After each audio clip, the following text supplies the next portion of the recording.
Meus irmãos, muito bom dia. A paz do Senhor Jesus.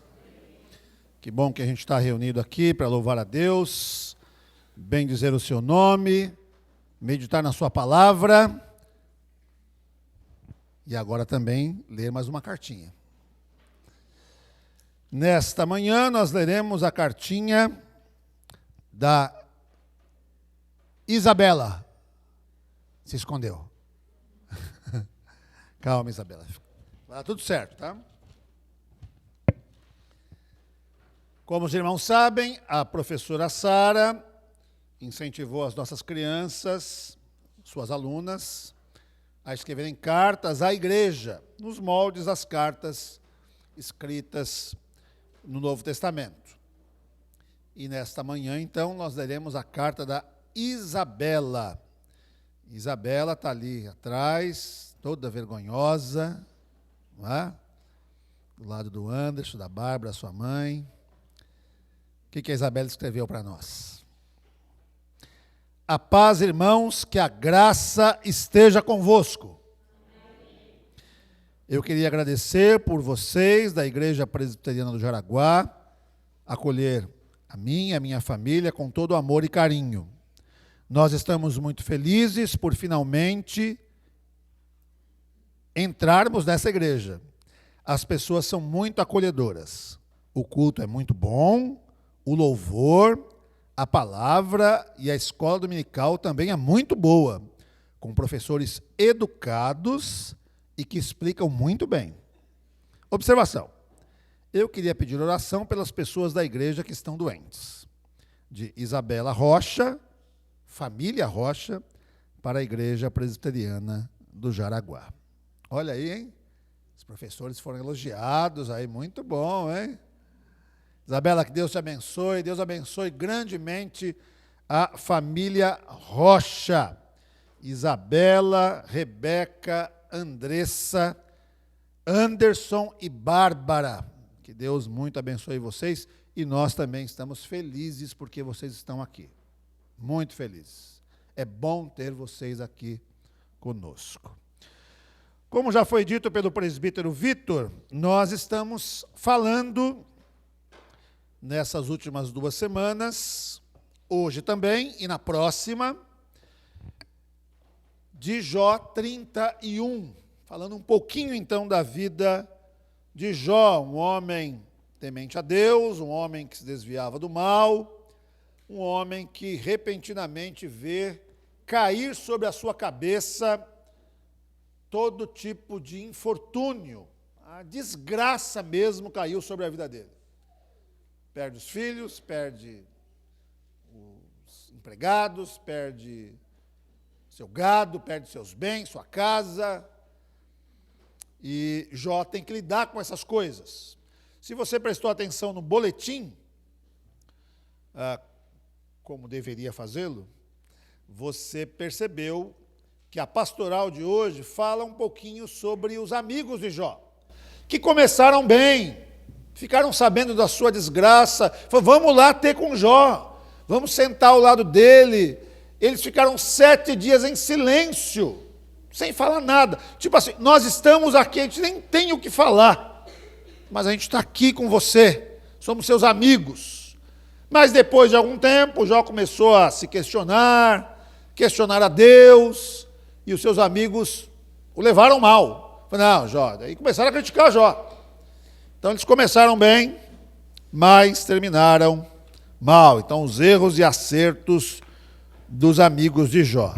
Nós já vimos então, na primeira semana, e a gente está falando então de perguntas que Jó se faz a Deus, a si mesmo, no capítulo 31 do seu livro. Na primeira semana, as 3 perguntas foram as seguintes: quem controla os meus olhos? Qual a minha resistência ao erro? Como consegui o que eu tenho hoje? Na segunda semana, as perguntas foram: cobicei a mulher do meu próximo? E a gente lembrou hoje, né, na introdução dos 10 mandamentos, nós lemos os 10 mandamentos aqui na classe de adultos e lembramos que um dos pecados contidos na lei de Deus é exatamente este: cobiçar aquilo que é do outro. A mulher, a casa, os bens, tudo é pecado. Assim como o adultério é um pecado. Oprimi os que me serviam. Já tratei aqueles com os quais eu guardo algum tipo de relação de autoridade de maneira inadequada, indevida. Usei da autoridade ou abusei da autoridade que eu tenho sobre as pessoas. Demonstrei generosidade, ou seja, eu reparti aquilo que eu tenho com aqueles que necessitam.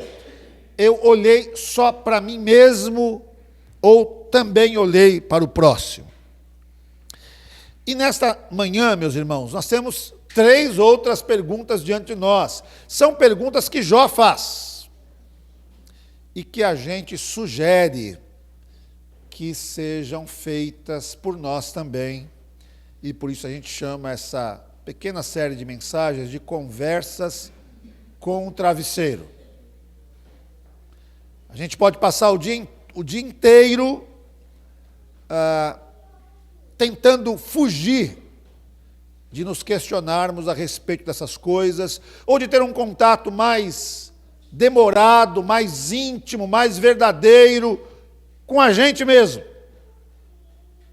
Fugindo talvez de fazer uma autoanálise.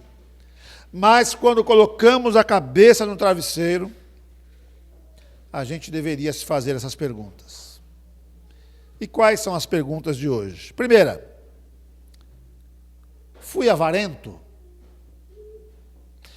Versículos 24 e 25 de Jó 31. Jó diz assim: se no ouro pus a minha esperança, ou disse ao ouro fino, em ti confio, se me alegrei por serem grandes os meus bens e por ter a minha mão alcançado muito. Nós já vimos isso, que Jó era um homem próspero, muito provavelmente o homem mais próximo do Oriente da sua época.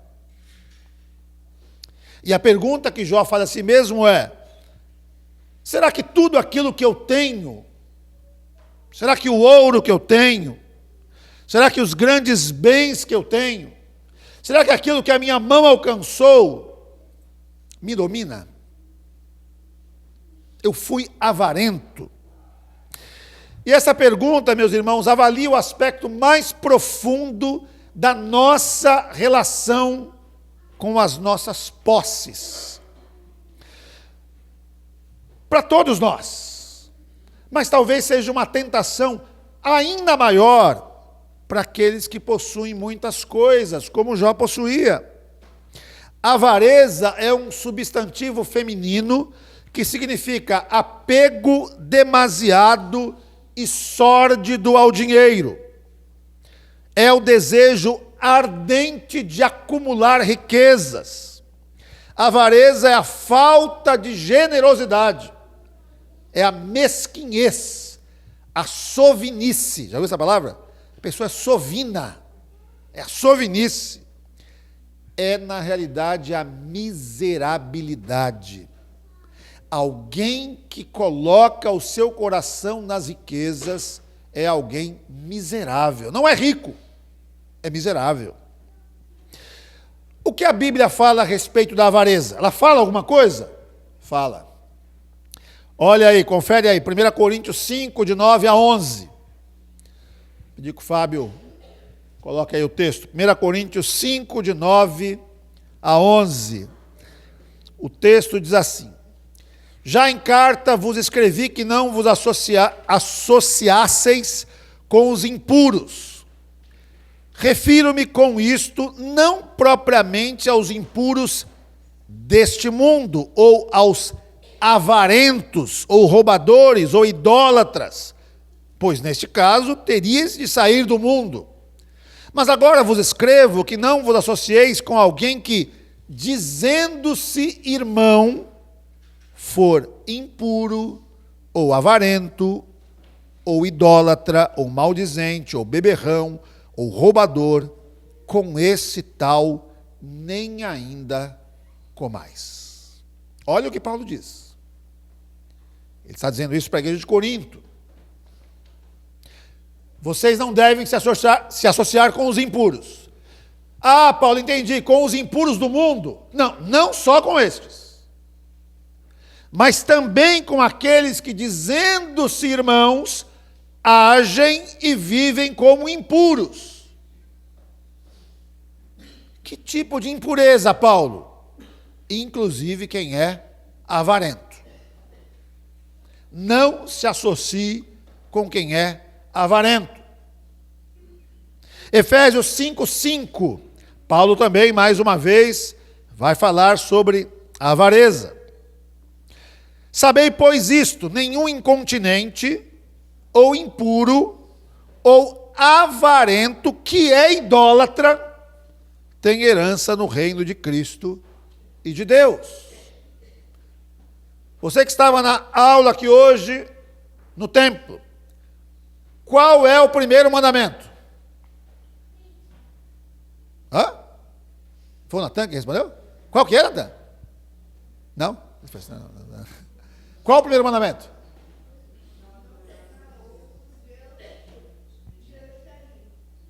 Quem falou? Não ouvi. Fala de novo, por favor. Excelente, hein? Qual o seu nome mesmo? Heitor, parabéns. Muito bom. É esse mesmo. Não terás outros deuses diante de mim. Esse mandamento fala da nossa relação com Deus, o Deus verdadeiro, mas também fala da nossa relação com outros deuses. Que outros deuses? Estamos falando apenas de seres espirituais, de entidades espirituais? Não.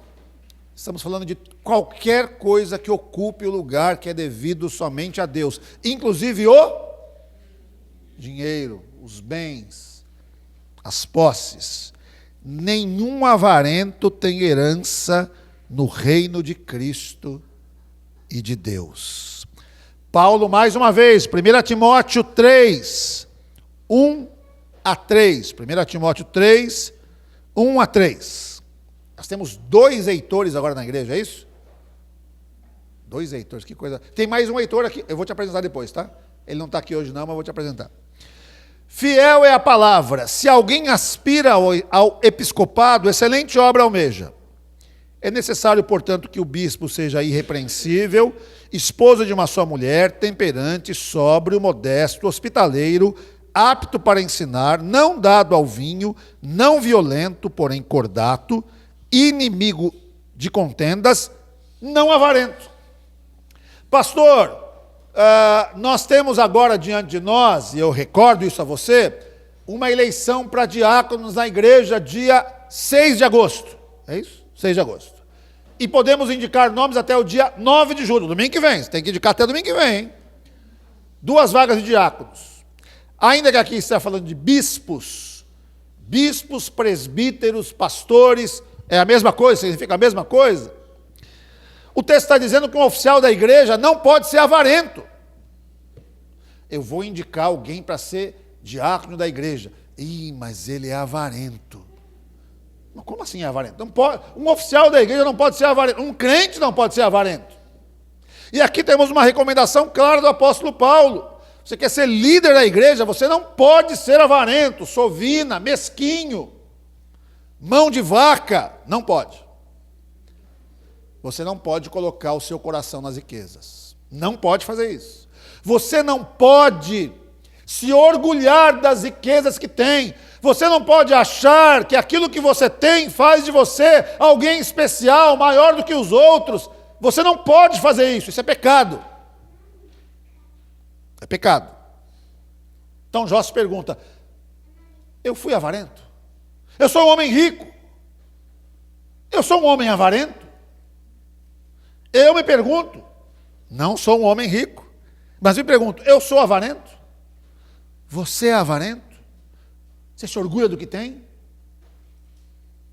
Você acha que você é melhor do que aquele que não tem o que você tem? Você não pode ser assim, nem eu. Se isso já passou na sua cabeça, confessa e deixa. Outra pergunta. Fui idólatra? Se olhei, versículos 26 a 28 de Jó 31. Se olhei para o sol quando resplandecia, ou para a lua que caminhava esplendente, e o meu coração se deixou enganar em oculto, e beijos lhes atirei com a mão, também isto seria delito à punição de juízes, pois assim negaria eu ao Deus lá de cima. O sol e a lua, Jó toma como exemplo, foram objetos da minha adoração. Eu mandei beijinho para o sol e para a lua. Eu adorei coisas criadas ao invés de adorar ao Criador. Eu lembro de uma novela que tinha, eu não sei o nome de novela, gente. A última novela que eu assisti foi O Cravo e a Rosa. Petrúquio, né? Você lembra, não lembra? Lembra. Mas tinha uma novela, há muito tempo atrás, que as pessoas, acho que viviam na praia e adoravam, bom dia, sol, sabe aquela coisa toda? Tem gente que adora a natureza. Tem gente que trata a natureza como se fosse uma entidade à parte, um ente com vida própria, que ditasse as suas próprias regras, como se a natureza não fosse criação de Deus e estivesse sob o domínio de Deus. E Jó se pergunta, será que eu já fui idólatra? Os mais variados modos de idolatria acompanham a humanidade desde os tempos mais remotos. Nos dias de Jó, uma das formas de idolatria era a adoração ao sol e à lua. Os dois principais luzeiros criados por Deus para governar o dia e a noite. O destaque para essa pergunta está na origem do engano nos lugares ocultos do coração. Eu costumo dizer que a nossa mente, o nosso coração, às vezes nos driblam, nos enganam, fazem com que nós pensemos que aquilo que estamos fazendo não é errado.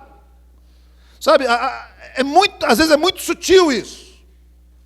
A gente se convence de que aquilo que a gente está fazendo, pensando, vendo, não é errado. E a pergunta de Jó nos lembra disso. 1 Coríntios 10, 14, portanto, meus amados, fugi da idolatria. Gálatas 5, 19 a 21, ora, as obras da carne são conhecidas e são prostituição, impureza, lascívia, idolatria, feitiçarias, inimizades, porfias, ciúmes, iras, discórdias e por aí vai. Já outrora vos preveni que não herdarão o reino de Deus os que tais coisas praticam. Colossenses 3, 5 a 6, fazei, pois, morrer a vossa natureza terrena, prostituição, impureza, paixão lasciva, desejo maligno e a avareza, que é idolatria. Texto que lemos antes e que vale agora também. Tudo isso está relacionado com o primeiro mandamento também, viu, presbítero Vitor, que vai dar a próxima aula, próxima, né? Próxima. A outra. Eu dou de novo domingo que vem? É verdade. A gente tinha combinado, eu estava esquecendo já. O primeiro mandamento nos lembra que nós não devemos ter outros deuses diante de nós. Mas o segundo mandamento qual é? Não farás para ti imagem de escultura daquilo que é na terra, no céu, nas alturas. Não te encurvarás a elas, não as servirás e por aí vai. Não é? Idolatria, meus irmãos. Tudo aquilo que tira o primeiro lugar de Deus, tudo aquilo que quer substituir a Deus, tudo aquilo que é objeto da nossa adoração, da nossa devoção. Há uma grande religião mundial que quer driblar isso, dizendo, não, mas não é idolatria, a gente não idolatra, a gente é só devoção, é uma outra coisa. Não, quando eu me ajoelho diante de algo, quando eu dirijo orações, quando o meu coração está preso àquilo, é idolatria. E eu não posso ser idólatra. Ao Senhor teu Deus adorarás e só a Ele darás culto, só a Ele. Felipe, quer falar alguma coisa, Felipe? Pode falar, Felipe.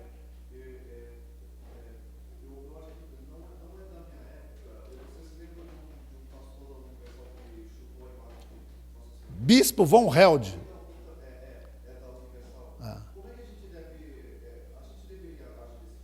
Não.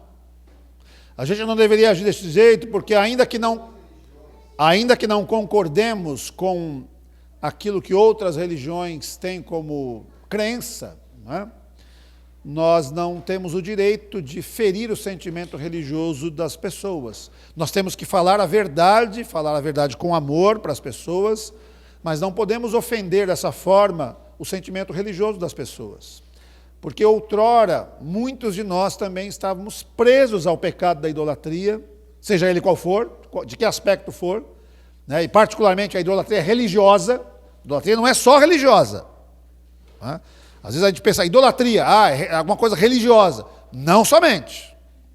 Mas outrora muitos de nós estávamos presos à idolatria religiosa, nos curvávamos perante outros deuses, e as pessoas fazem isso acreditando mesmo, né? Com sinceridade, sinceramente equivocados, mas sinceros. E nós não devemos ferir o sentimento religioso das pessoas, de maneira alguma, de uma forma tão agressiva. Não podemos fazer isso. Nós temos que pregar o Evangelho com firmeza, pregar o Evangelho no poder de Deus, pregar o Evangelho na força do Espírito Santo, mas pregar o Evangelho com amor. É assim que devemos fazer. Terceira e última pergunta dessa manhã. Jó pergunta, eu fui vingativo? Versículos 29 e 30. Se me alegrei da desgraça do que me tem ódio, e se exultei quando o mal o atingiu. Também não deixei pecar a minha boca, pedindo com imprecações a sua morte. Jó então está nos lembrando que esse sentimento, né, eu me alegrar com a desgraça daquele que me tem ódio. E é um sentimento que nos leva a pensar ou a dizer, bem feito. Bem feito. Ou então aquele sentimento que vem sobre nós quando um irmão em Cristo cai, quando um irmão em Cristo peca diante de Deus, ou recebe uma disciplina, e aí você diz assim, eu sempre soube, sempre desconfiei. Esse regozijar-se, quando o mal cai sobre a casa do seu irmão, e você fala, ainda bem que não foi sobre a minha.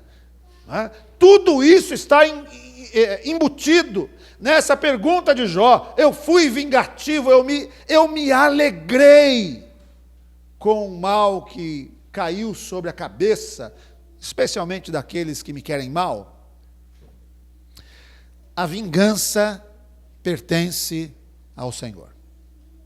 Toda tentativa de antecipar o exercício pleno e exclusivo de Deus, de vingar todos aqueles que buscam ou causam o mal contra o seu povo, pode ser caracterizada como vingança. Nessas palavras de Jó, a atitude vingativa se manifesta de duas formas: se alegrando da desgraça daquele que odeia e pedindo com imprecação a sua morte. A Bíblia também fala sobre vingança. Provérbios 20, 22. Não digas, vingar-me-ei do mal. Espera pelo Senhor e Ele te livrará. Digo-vos, porém, a vós outros que me ouvis, amai os vossos inimigos, fazei o bem aos que vos odeiam, bendizei aos que vos maldizem, Orai pelos que vos caluniam. Ao que te bate numa face, oferece-lhe também a outra. E ao que tirar a tua capa, deixa-o levar também a túnica. Dá a todo o que te pede. Se alguém levar o que é teu, não entres em demanda. Como quereis que os homens vos façam, assim fazei-o vós também a eles. Lucas 6, de 27 a 31. Ah, pastor, é muito fácil fazer isso, amar os inimigos, fazer o bem aos que vos odeiam, bendizei aos que vos maldizem. A pessoa está falando mal de vocês, está falando bem dela. Orar pelos que vos caluniam. Não, não é fácil.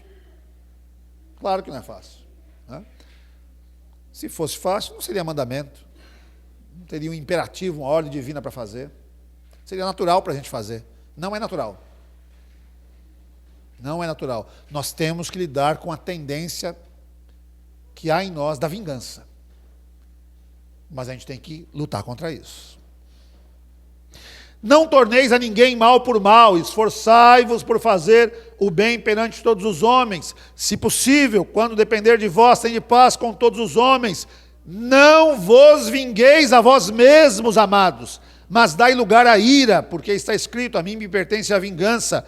Eu é que retribuirei, diz o Senhor. Pelo contrário, além de não fazer isso, além do mandamento de dizer, não faça isso, Paulo diz, pelo contrário, se o teu inimigo tiver fome, dá-lhe de comer. Se tiver sede, dá-lhe de beber.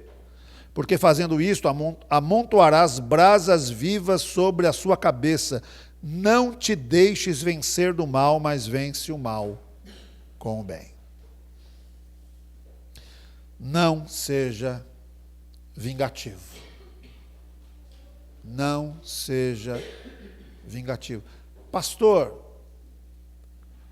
isso se aplica a tudo na vida? Sim. Tudo. Mas um colega lá no trabalho me prejudicou. Indevidamente. Levantou um falso testemunho contra mim e agora eu tenho a oportunidade de prejudicar ele. Eu tenho que me vingar. Não, não tem. Mas pastor, eu estou com vontade de me vingar. Engole a vontade e não se vinga. Não faça isso. Jó consulta o seu coração, perguntando para si mesmo, eu me alegrei quando aquele que me odeia caiu em desgraça? Eu desejei a sua morte? Meus irmãos, que Deus nos ajude. Que Deus nos ajude, permitindo que nós, a cada dia, nos lembremos dessas perguntas e outras tantas que podemos fazer a nós mesmos. Perguntas que nos ajudam a lembrar que nós somos seres humanos falíveis. Que nós estamos sujeitos a essas paixões que querem dominar a nossa mente e o nosso coração. Mas nós devemos resistir bravamente. Bravamente. Nós não podemos ser vingativos, idólatras e um tipo específico de idolatria, não podemos ser avarentos. Seja generoso. Seja generoso. Adore somente a Deus. Deus deve ser o primeiro lugar na nossa vida. Não seja vingativo. Se você adora a Deus, você deve acreditar que a vingança pertence ao Senhor. Que Deus retribuirá segundo a sua soberana vontade. E às vezes não retribuirá para que você veja. Às vezes você espera, não, eu ainda vou ver Deus fazer justiça contra fulano. Às vezes você não vai ver. E fique em paz com isso.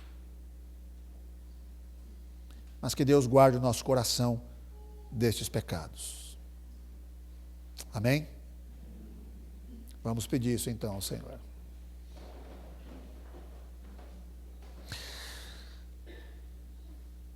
Pai, mais uma vez, nós somos expostos ao texto de Jó 31, e há perguntas que Jó mesmo se faz e que devemos levar em consideração. Nesta manhã, Senhor, nós nos lembramos que não podemos ser avarentos. Não devemos colocar o nosso coração naquilo que temos. Não devemos nos orgulhar daquilo que temos, um orgulho pecaminoso, que poderia nos afastar do Senhor e fazer com que achemos que o que temos é o que nos sustenta, que a nossa segurança está nos bens que possuímos. Não, Senhor. Ajuda-nos, ó Deus, a vencermos este pecado. Ajuda-nos também a vencermos o pecado da idolatria, nas suas variadas formas. Tanto a idolatria religiosa, o curvar-se diante de outros deuses, como expressão religiosa de fé, mas também o de nos curvarmos diante de qualquer outra coisa ou pessoa que faz com que nos afastemos da verdadeira adoração que é devida somente ao Senhor. Mas ainda lhe pedimos, ó Pai, que o Senhor guarde o nosso coração contra o ódio, contra a vingança. A tendência humana, natural, de retribuir, de pagar na mesma moeda, e às vezes com uma moeda mais cara, mais pesada ainda. Nos livra disso, Senhor. Nos ajude a descansar em Ti, a saber que o Senhor contempla todas as coisas, que o Senhor é o justo juiz, que o Senhor julgará as nossas causas, que o Senhor não tem o culpado por inocente. O juízo que fazemos não é perfeito, Senhor. É eivado de ódio, de preconceito. Nós não temos o quadro completo, não conhecemos as intenções do coração. Só o Senhor sabe de tudo isso. Por isso, Pai, ajuda-nos a vencer essas tendências da avareza, da idolatria e da vingança. Ajuda-nos a amar os nossos inimigos, a dar-lhes a comida e a água quando necessitarem, porque isso agrada ao Senhor. Nós te pedimos essas coisas em nome de Jesus. Amém.